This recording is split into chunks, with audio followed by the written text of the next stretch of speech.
बाबू मोशाय, जिंदगी लंबी नहीं बड़ी होनी चाहिए। और इसका सबसे बेहतरीन उदाहरण कोई है, वो है हमारे स्वामी विवेकानंद जी। रामकृष्ण परमहंस के प्रिय शिष्य स्वामी विवेकानंद जी एक ऐसे इंसान थे जिन्होंने बहुत ही कम जिंदगी में हमें बहुत सारा ज्ञान दिया, जो आज भी अगर हम अपनी जिंदगी में अपनाते हैं तो हम अपनी जिंदगी में कामयाब इंसान बन सकते हैं। Hi friends, my name is doctor नक्षत्र मेहुआ एंड दिस इज युवा जोश।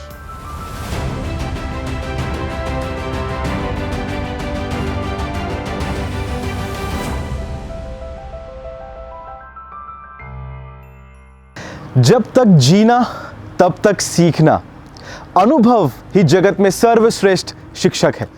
यहाँ पर वो हमसे कहना चाहते हैं कि स्कूल या कॉलेज में हमारी पढ़ाई खत्म नहीं होती है। रियल पढ़ाई जब हम प्रैक्टिकल दुनिया में जाते हैं, जब हम रियल वर्ल्ड में जाते हैं, उसके बाद शुरू होती है। इसलिए वो कहते हैं अनुभव यानी कि एक्सपीरियंस, जितना हमारा अनुभव ज़्यादा होगा उतना ही हम जिंदगी में आगे बढ़ पाएंगे। इसलिए हमेशा सीखते रहिए। और किसी ने बहुत खूब कहा है कि अगर आप स्विमिंग करना चाहते हैं तो आप ज़मीन पर बैठे बैठे स्विमिंग नहीं कर सकते हैं, भले ही आप कितने भी किताबें पढ़ लें। इसलिए आपको स्विमिंग पूल में जाना ज़रूरी है। जो तुम सोचते हो वही तुम बनते हो। अगर तुम अपने आप को कमज़ोर सोचते हो तो तुम कमज़ोर बन जाओगे, लेकिन अगर तुम अपने आप को ताकतवर समझते हो तो तुम ताकतवर बन जाओगे। कमज़ोरी इंसान के अंदर नहीं होती है, कमज़ोरी उसके दिमाग में होती है।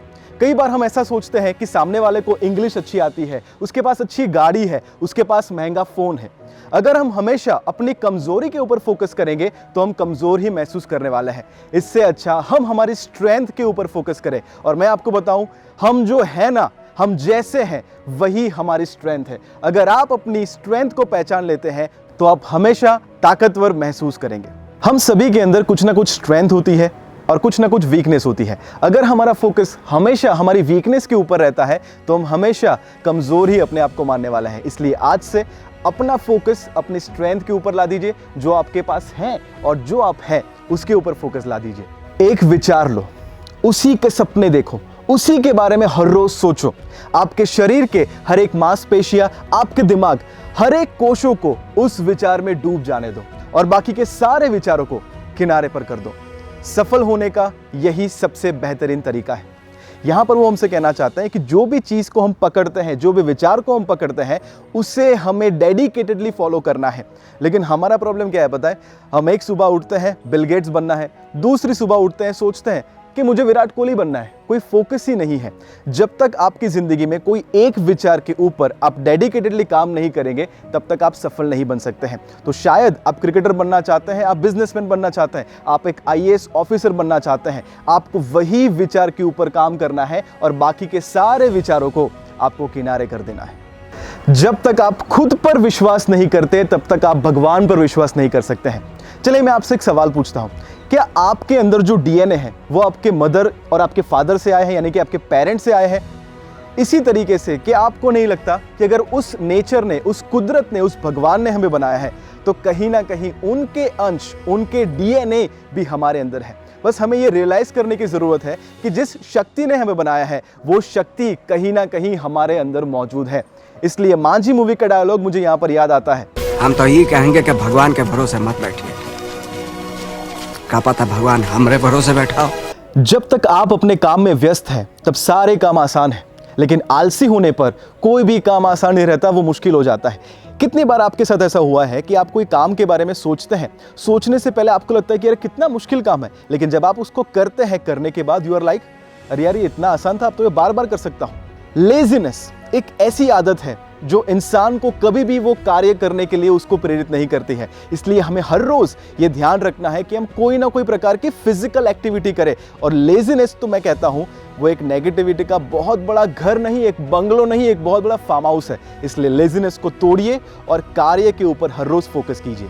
पढ़ने के लिए जरूरी है एकाग्रता, और एकाग्रता के लिए जरूरी है ध्यान करना। ध्यान से ही हम सेल्फ कंट्रोल को डेवलप कर सकते हैं। एज ए ह्यूमन बीइंग अगर आप सारे स्पीसीज को देखें तो हम लोगों के पास एक चीज़ है, वो है चॉइस और सेल्फ कंट्रोल। हम चूज कर सकते हैं कि ये मोमेंट हम क्या करना चाहते हैं। इंस्टेंट ग्रेटिफिकेशन ये एक ऐसी चीज है जो हमेशा जानवरों में पाई जाती है, यानी कि वो सिर्फ इंस्टेंट प्लेजर के बारे में सोचते हैं, यानी उनका दो ही काम है, प्रोक्रिएट करना और खाना खाना, एंजॉय करना। अगर आप भी ऐसी चीजों में जल जाते हैं तो आपके अंदर सेल्फ कंट्रोल नहीं है। लेकिन दूसरा पार्ट जो ह्यूमन बींग्स के अंदर होता है, जिसे कहते हैं डिलेड ग्रेटिफिकेशन, जिसे मैं कहता हूं सेल्फ कंट्रोल, कि जब आप अपने इंस्टेंट प्लेजर को डिले करते हैं क्योंकि आपको पता है वो इस मोमेंट में अच्छा है लेकिन लॉन्ग टर्म में अच्छा नहीं है, और वो डेवलप हो सकता है मेडिटेशन के द्वारा। बस मांगते मत रहो, पाने की इच्छा मत रखो। जो आपको कार्य दिया गया है उस कार्य को करो, जो आप मांगते हैं वो आपको जरूर मिलने वाला है। यहां पर वो हमें कहते हैं कि लॉ ऑफ अट्रैक्शन में हमें सिखाया जाता है कि आस्क, बिलीव एंड रिसीव, लेकिन यहां पर वो कहते हैं डोंट आस्क, गिव।